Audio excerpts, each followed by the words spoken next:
Russia's Wagner mercenary group says its forces have begun withdrawing from the Ukrainian city of Bakhmut. The head of the group, Yevgeny Prigozhin, says its positions are being transferred to the Russian army. There's been no independent verification of the claim by Mr. Prigozhin.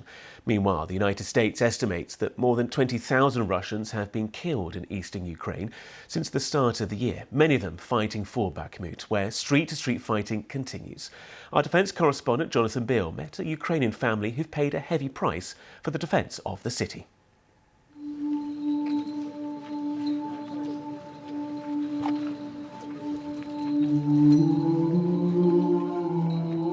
In Ukraine, the funerals are as constant as the pounding of artillery.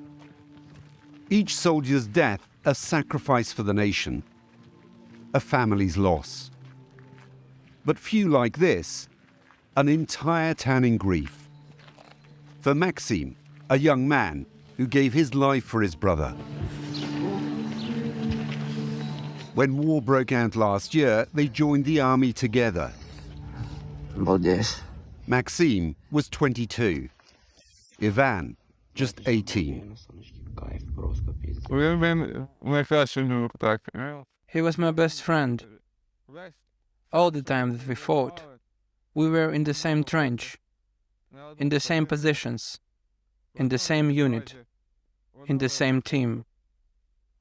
He was always with me, and I was with him. For me, this is a very dear person, not only by blood, but also by spirit, and in everything else. This is where they were last alive together. Bakhmut, the place their mother now calls hell.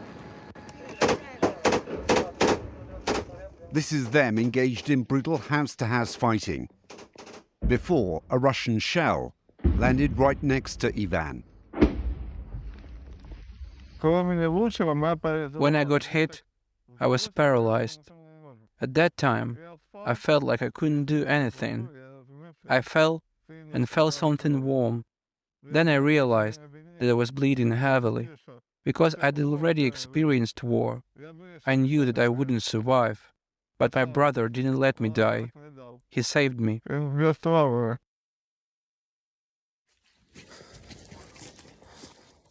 The graphic video of Ivan's injuries, still holding Ukraine's flag, soon went viral. Too dangerous for medics to enter the city, Maxim had pierced his brother's airway to stop him choking. He stayed by his side for the next 9 hours.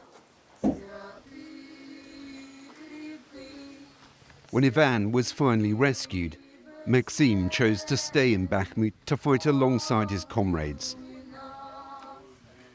He was killed a week later by a Russian sniper. His act of self-sacrifice scant comfort for his mum. Maxim had the opportunity to evacuate with Ivan, but due to the fact that his comrades remained there, he said that he would not leave them. He knew that he would never return from there. We still can't believe it. My soul has been ripped out. I have to live only for the fact that he saved his younger brother Ivan. I no longer have a soul and no more heart. Maxim and Ivan were their only children. Ukraine won't say how many more have been killed or injured in this war. But the cost to this family and to this one small town, with yet more freshly dug graves, shows it's extremely hard to bear. Jonathan Beale, BBC News, Tomakivka.